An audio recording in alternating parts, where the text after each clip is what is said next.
BNP আর India বোঝাপড়া হয়ে গেছে। কি হয়েছে সেই বোঝাপড়ায়?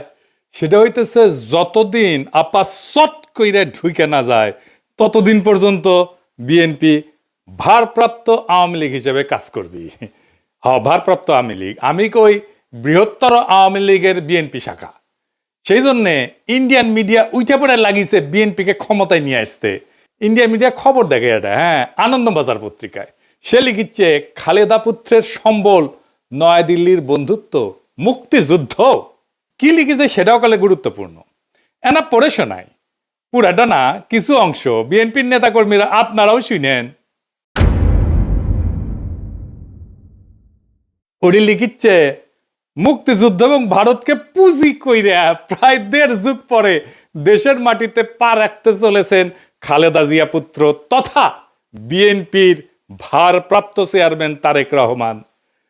নভেম্বরে সমাজ মাধ্যমে তারেক লিখেছিলেন, এখনই দেশে ফেরার বিষয়ে সিদ্ধান্ত নেয়ার সুযোগ তার জন্য অবারিত এবং একক নিয়ন্ত্রণাধীন না। অনেকেরই প্রশ্ন, দিন 15-18 মধ্যে কি এমন হইল যে তিনি দেশে ফেরার ঘোষণা করলেন?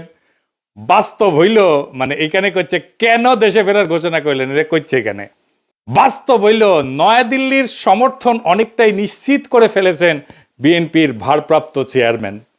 বিদেশ মন্ত্রক সূত্রের খবর, বিদেশ মন্ত্রক মানে পররাষ্ট্র মন্ত্রণালয়, মানে ইন্ডিয়ার পররাষ্ট্র মন্ত্রণালয়, এটা কইছে বিএনপি ক্ষমতায় আসলে ভারত বাংলাদেশের মধ্যে যে চুক্তিগুলো আছে তাতে কোনো প্রভাব পড়বে না এবং বাংলাদেশের মাটিকে কোনো ভারত বিরোধী কাজে ব্যবহার করতে দেওয়া হবে না, এই মর্মে প্রতিশ্রুতি পাওয়া গিয়েছে তারেকের কাছ থেকে।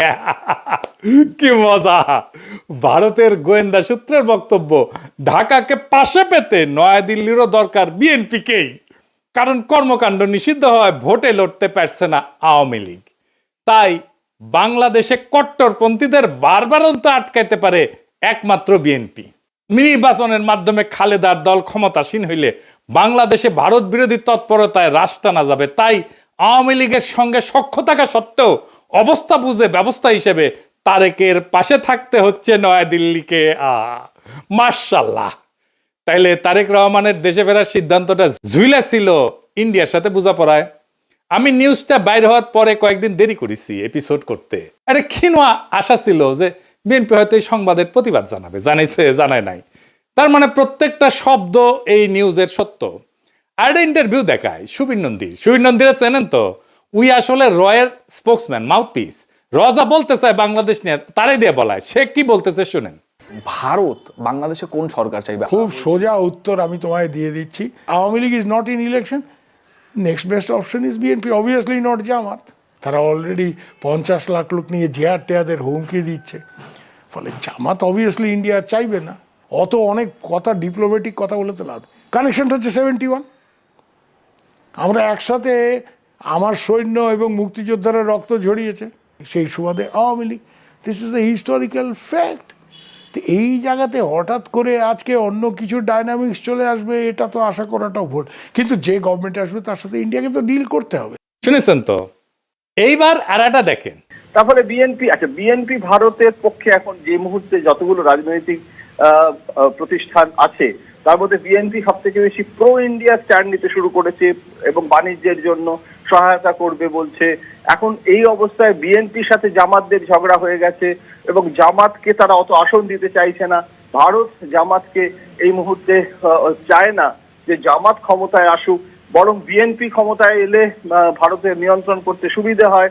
দেখেছেন, কইতেছে বিএনপি সবচেয়ে প্রো ইন্ডিয়া স্ট্যান্ড নিতে শুরু করছে। ইন্ডিয়ান রে কয় কি খুশি। এইটা তো গেল ইন্ডিয়ান মিডিয়ার কথা। দেশে আবার ইন্ডিয়ার 2টা মিডিয়া আছে না, পন্দের আলো আর দিল্লি স্টার। এদের ডাকিছে বিএনপি তারেক রহমানের স্বদেশ প্রত্যাবর্তনের বিষয়ে আলোচনা সবাই। হ্যাঁ, উনি পন্দের আলো যাবি না তা তো হয় না, তাই না? ওই যে কারণ আছে না, কারণ ওইটা গান আছে না, আলু আমার আলু ওগো আলুই ভুবন ভরা। ওরা যেটি দেখে সেটি আলু ছাড়া আর কিছু দেখে না। পুন্দের আলু আর প্রথম আলু। বাঙ্গু বাটপাটদের শিরোমণি মতিউর রহমান কি কইছে শুনেন। আমি ব্যক্তিগতভাবে এটা মনে করি যে দেশে একটা রাজনৈতিক শূন্যতা রয়েছে, চলছে, এটা একটা বিপজ্জনক। আমি সবসময় ভাবতাম বা এখনও মনে করি যে বিএনপির ভারপ্রাপ্ত চেয়ারম্যানের আরেকটু আগে, বেশ একটু আগে যদি আসতে পারতেন, তাহলে এক্ষেত্রে হয়তো বিএনপি এবং দেশের মধ্যে একটা ভালো সুবিধাজনক অবস্থা তৈরি হতে পারত। এই মতিউর রহমান এখন তারেক রহমানের পায়ে পড়ে, বিএনপির পায়ে পড়ে। সেই লিখেছিল তারেকের দুর্নীতির বিচার হতে হবে। সেইখানে তারেক রহমানের নিজের স্বাক্ষরিত একটা হলফনামা থেকে উল্লেখ করে কইছিল এই মতিউর রহমান যে তারেক রহমান দুর্নীতি করেছে সেটা সে নিজেই স্বীকার করেছে। এ বাটপারি কইছিল। আবার ওই মামলা থেকে তারেক রহমান খালাস পেলে আবার প্রথম আলোয় লিখেছিল নৈতিকভাবে তারেকও দণ্ডিত। খালাস পেলে কি হয়েছে? তুই নৈতিকভাবে দণ্ডিত, বুঝছাও? আর এখন কয় তারেক রহমান আগে দেশে ফিরলে ভালো হইতো। তো মতি ভাই, আপনি দুর্নীতির বিচার করবেন না? হ্যাঁ, তারেকের নাকি স্যাপ ফেলে স্যাটে নিছেন? ওই নিজেই তার আলপিনে প্রচ্ছদ প্রতিবেদন করেছিল তেলে ডুবে যাচ্ছেন তারেক রহমান। ওই তেল এখন তারেক রহমান কিছু দিচ্ছে, রেখে দিছিল নিজের জন্য। তো প্রথম আলো যে বিএনপি কি পরিমাণে ভালোবাসা যে কত সেটা একটু দেখি। হ্যাঁ, আসেন। লিখিচ্ছে বগুড়ায় তারেককে ঘিরে আছে খুন সন্ত্রাসে জড়িত নেতাকর্মীরা। মতিউর রহমান এখন শিওর এখন আর খুন সন্ত্রাসে জড়িত নেতাকর্মীরা তারেক রহমানকে ঘিরে থাকবে না। গ্রেনেড হামলা মামলা নিয়ে করছে তাজউদ্দিনকে পাকিস্তানে পাঠায় ডিজিএফআই। জানতেন খালেদার সম্মতিতে বসুন্ধরার কাছে 100 কোটি টাকা চাইছিলেন তারেক। জিজ্ঞাসাবাদে বাবর তো মতি ভাই কয় টাকা দিছে আপনার? সাব্বির খুনের ঘটনা চাপা দিতে আপোস রফা। তারেকের স্বেচ্ছাচারিতার অনেক নজির বগুড়ায়, ওগুলো কি উঠে গেছে? আচ্ছা, তারেক কি হিসাবে বগুড়ায় এত উদ্বোধন স্থাপন করছেন? আরো লাগবে, ওর পায়ে পড়তেও সময় লাগে না, ধাক্কা দিয়ে ফেলাই দিতেও সময় লাগে না। মূল উদ্দেশ্য হচ্ছে টিকে থাকা, যেন তেন প্রকারে টিকে থাকা। তো এইগুলো কি জার্নালিজম, বস্তুনিষ্ঠ সাংবাদিকতা? এই নিউজগুলো যদি সত্য হয় তাইলে মতিউর রহমানের কি তারেক রহমানের প্রত্যাবর্তনে মিটিং এ যায় তারেক রহমানকে দেশে কেন আসলো না সেই নিয়ে কান্নাকাটি করা যায়? নৈতিকভাবে এটা জায়েজ, এথিক্যালি উচিত এইটা? হাদি গুলি খাওয়ার পরে শিরোনাম করেছিল তফসিলের পরের দিন প্রার্থী গুলিবিদ্ধ। হাদির নামটা পর্যন্ত লেখে নাই। এতই ঘৃণা একজন মাদ্রাসা পড়ুয়া তরুণ প্রতিশ্রুতিশীল রাজনৈতিক নেতার প্রতি।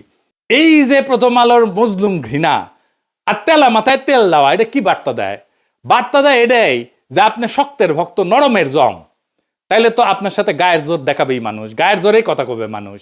আরেক মাল আছে মাহফুজানন্দ প্রভুপাদ, সে কয় 53 বছরে নাকি সংবাদ মাধ্যমে আগুন দেওয়া হয়নি, ওই চান্দের দেশে আসিল। বাংলাদেশের 53 বছর বয়সে কোনো মিডিয়ার অফিস আগুন জ্বালানো হয় নাই। হ্যাঁ, 2013 সালের 12 ফেব্রুয়ারি দৈনিক নয়া দিগন্তের আরামবাগের কার্যালয় হামলা করে আগুন ধরায় দেওয়া হয়েছিল। তুই তো দমে দমে মিশা কথা কয়। ওই আগুনে পোড়ার পরে পত্রিকা বাইট করিছে, লিখিছে আনবাউড, মানে হইতেছে মাথা নত করে না। বাহ, প্রচুর সাহস। আসেন তার একটা ক্লিপ দেখি বেনজিরকে নিয়ে। বেনজিরের ভয়ে নাকি ওই কাঁপিচ্ছিল, শুনেন। আমরা কিন্তু এই যে আইজিপি বেনজিরের যে তার যে কুকর্ম আমরা কিন্তু মিডিয়াতে জানতাম, কিন্তু রিপোর্ট করতে সাহস পাইনি। আপনি হয়তো কিছু করতেন না, সরকার হয়তো কিছু করতো না, বাট ওই ধরনের একটা পাওয়ারফুল আইজিপি সে তো একটা সাংবাদিকরা কি না করতে পারত। শুনিছেন কত বড় সাহস? মাইনে নিলাম যে ওই ভিতু, তো তাইলে কি ওই পত্রিকার স্লোগানে journalism without fear or favour লেখার নৈতিক অধিকার আছে? মানে মাহফুজা নাম, আপনার লজ্জা নাই? আপনি তরুণদের কি শিখাইতেছেন? আপনার লজ্জা লাগে না এত ভণ্ডামি করতে? ভণ্ডামির তো মাত্রা আছে। আবার ক্রিটিক্যাল জার্নালিজম করার কথা কয়। ক্রিটিক্যাল জার্নালিজম বুঝে ডিজিএফ এর সাথে আন্ডারস্ট্যান্ডিং করে জার্নালিজম করেছে। এই যে তাসনিম খলিলি কয়ে দিছে ডিজিএফ এর দেওয়া নিউজ ভেরিফাই না করে ছাপাইছে, আবার পরে স্বীকারও করেছে এটা তো ভুল ছিল। তুমি যদি আমাকে জিজ্ঞেস করো আমার সাংবাদিক জীবনে, এডিটরের জীবনে ওটা হচ্ছে একটা বিরাট ভুল। আমি ভুল করেছি। ওই সময় ডিজিএফআই এর দেওয়া নিউজ আমার ছাপানো উচিত হয়নি। ইট ওয়াজ এ ব্যাড এডিটোরিয়াল জাজমেন্ট। আমি ভুল করেছি। শুনেছেন, আমি কইছিলাম এই ডেইলি স্টারের জার্নালিজম নিয়ে 100 ঘন্টার এপিসোড করা যায়। গতকাল আমি একটা পুরানা ভিডিও দিছি, দেখেছেন না সবাই? অনেক দিন তো হইল। জবাব দিছে ডেইলি স্টার? আমার উত্থাপিত প্রশ্নের জবাব দিছে নাকি এরা জবাব দিয়ে তার ঊর্ধ্বে মিডিয়া? এরা সার্বভৌম একটা অথরিটি হইছে, সবকিছুর ঊর্ধ্বে, ওরা কেউ প্রশ্ন করতে পারবে না। তো আসলে আসেন, এই যে দুইটা গণমাধ্যম, এই যে দুইটা প্রথম পন্দের আলো আর দিল্লি স্টার, এটা কি গণমাধ্যম?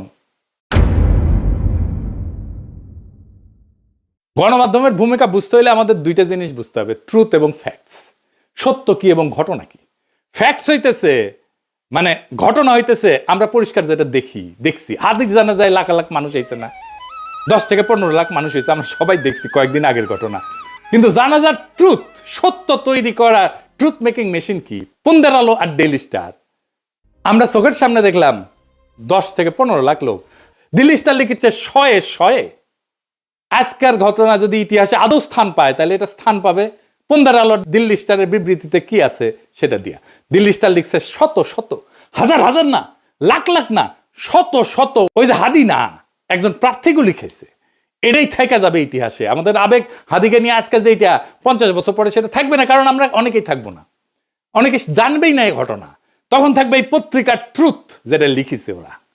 পুন্দের আলো আর দিল্লি স্টার কোনো মিডিয়া প্রতিষ্ঠান নাই, এগুলো হইতেছে জনগণের যে কর্মকাণ্ড, আমাদের যে পাবলিক রেকর্ড, এগুলোর কাস্টোডিয়ান।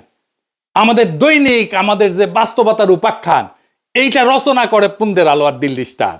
এটার একটা শক্তিশালী প্ল্যাটফর্ম। তাদের মতো করে যেইটা পুন্দের আলো আর ডেইলি স্টারের নিজের চিন্তার, নিজের জগতের বাইরে, সেটাকে সে বাদ দিয়া দেয়। হাদি নামি আসে না, প্রার্থী হইয়া যায়। শয়ে হয় মিলিয়নের বদলে। এইভাবে সত্য নির্মাণ করে এই মিডিয়াগুলা। সত্য কিন্তু কখনো নিরপেক্ষ না, সত্য সবসময় একটা মতাদর্শিক নির্মাণ। তাইলে পুন্দের আলো আর দিল্লি স্টার কার পক্ষে সত্য নির্মাণ করে, কার স্বার্থ রক্ষা করে, সবাই জানে, সব সুতিয়া জানে। এই প্রশ্নের উত্তর জানে না এরকম কেউ নাই, কিন্তু বলবে না। ও বলতে হইলে তখন এই লোকদেরকেই বলতে হয়। নিকা বসার আগে ইদ্যৎকাল বলে একটা জিনিস আছে, আপনারা ভালো জানেন। তাইলে এই পুন্দের আলো আর দিল্লি স্টারের ভাতার আওয়ামী লীগের সাথে বিচ্ছেদের পরের ইদ্যৎকাল শেষ হওয়ার আগেই বিএনপির সাথে কেন নিকা বসলো? কারণ এই দুইটা পত্রিকায় ফ্যাসিস্ট শক্তির সহযোগী ছিল। এদের বিচার হওয়া উচিত ছিল, গণ আদালতে বিচার হওয়া উচিত ছিল। কিন্তু এদের সম্পদ, এদের কন্ট্রোল, এটা গোপনে বিএনপির কাছে সম্পত্তি হস্তান্তর হবে। বিএনপি সব জায়গায়, সব মিডিয়াতে নিজেদের লোক বসাইছে।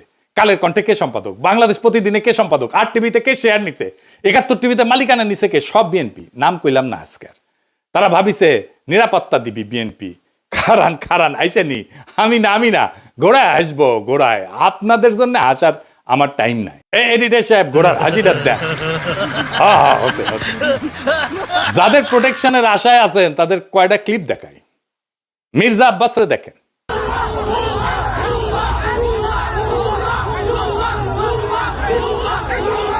দেখেছেন ভুয়া স্লোগান তারে দেখা। এবার দেখেন হাদির জানাজায় সালাউদ্দিন সাহেব গেছে, তারে কি বলে পাবলিকে।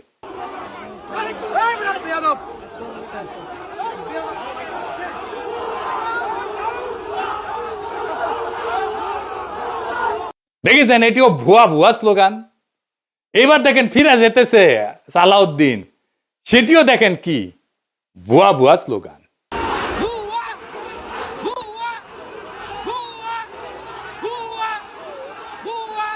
মির্জা ফখরুল চালাক মানুষ, জানাজার আগে কইছে আমি অসুস্থ, আমি যাবো না। সত্যি অসুস্থ কিনা আল্লাহ জানেন। বিএনপি শীর্ষ নেতাদের প্রতি জনগণের অনাস্থা আর অশ্রদ্ধা কোন জায়গায় গেছে দেখেন। এরা ইলেকশনে জিতবে কি মনে হয় আপনাদের? এই অন্তর্বর্তীকালীন সরকার গণমাধ্যমগুলোর ফ্যাসিস্ট ভূমিকা এবং তাদের নেতৃত্ব প্রদানকারী চরিত্রগুলোকে বিচারের আওতায় আনতে ব্যর্থ হয়েছে। শুধু ব্যর্থ হয় নাই, তাদেরকে আশ্রয় দিছে, প্রোটেকশন দিছে, তাদেরকে এম্পাওয়ার করছে। প্রফেসর ইউনূস ডেকে এদের সাথে বসে কথা বলে, সাক্ষাৎকার দেয়। এই কারণেই জনতা শাস্তি দেওয়ার কাজটা নিজেদের হাতে তুলে নিতে বাধ্য হয়েছে। হাদির জানাজা প্রমাণ করছে জুলাইয়ের আগুন নেভে নাই, বিপ্লবী ছাত্র জনতা ঘরে ফিরে যায় নাই। জুলাই বিপ্লবকে এই জন্য হয়েছিল যে এক ফ্যাসিস্ট শাসকের জায়গায় আর একটা ভারপ্রাপ্ত ফ্যাসিজম বসবে। আওয়ামী লীগের জায়গায় ভারপ্রাপ্ত আওয়ামী লীগ হয়ে বসবে বিএনপি, যার গ্যারান্টার হবে নয়াদিল্লি। সেই জন্য তো হয় নাই। কিন্তু বিএনপি কি করলো? তারা বিপ্লবের আগুনকে নেগোসিয়েশনের কয়লায় ফেলে দিল, ক্ষমতার কয়লায় ফেলে দিল। তারা ছাত্র জনতার রক্তকে জিও পলিটিক্যাল কারেন্সি বানালো। এইটাতে বিএনপি শেষ হয়ে যাবে। এই দেশের মানুষ একটা জিনিস সহ্য করতে পারে না, সেটা হইতেছে বেইমানি। বিএনপি জনতার সাথে, শহীদের রক্তের সাথে বেইমানি করছে, বিপ্লবের সাথে বেইমানি করছে। আওয়ামী লীগ ক্ষমতায় ছিল ইন্ডিয়ার জোরে, এখন বিএনপি ক্ষমতায় আসতে চায় ইন্ডিয়ার সাথে বোঝাপড়ায়। দুইটারই একই রোগ, শুধু উপসর্গ বদলাইছে। আর মানুষ সেটা বুঝে গেছে। হাদির জানাজায় প্রমাণ করছে জুলাইয়ের আগুন নেবে নাই, ছাত্র জনতা ঘরে ফিরে যায় নাই। ওরা কাউকে ম্যান্ডেট দেয় নাই, না ভারতকে, না বিএনপিকে, না মিডিয়ার সত্য বানানোর মেশিনকে। এই কারণেই কইতেছি বিএনপির পরাজয় আসবে ভোটের দিন না, পরাজয় শুরু হয়ে গেছে নৈতিক জায়গা থেকে। যেই দল বিপ্লবের সঙ্গে বিশ্বাসঘাতকতা করে সেই দল ক্ষমতায় যাবে না, গেলেও টিকে থাকতে পারবে না। ক্ষমতায় যাক বা না যাক, ইতিহাস তাকে ক্ষমা করবে না। জুলাই কোনো ইন্টারভেল না, জুলাই কোনো সিনেমা না, জুলাই কোনো পিকনিক না, জুলাই কোনো দর কষাকষির বিরতি না। জুলাই ছিল এবং থাকবে ভারতের সাথে বোঝাপড়া আর দেশি ফ্যাসিজম, দুইটার বিরুদ্ধেই জুলাই জিন্দা থাকবে। এই সত্য যতদিন থাকবে ততদিন বিএনপির এই বোঝাপড়াই তাদের সবচেয়ে বড় রাজনৈতিক আত্মঘাতী সিদ্ধান্ত হয়ে থাকবে। পরাজয় শুরু হয়েছে, ওই বিশ্বাসঘাতকতার দিন থেকে পরাজয় শুরু হয়েছে। জুলাই শেষ হয় নাই, জুলাই বিশ্বাসঘাতক কাউকে ক্ষমা করবে না। ইনকিলাব জিন্দাবাদ।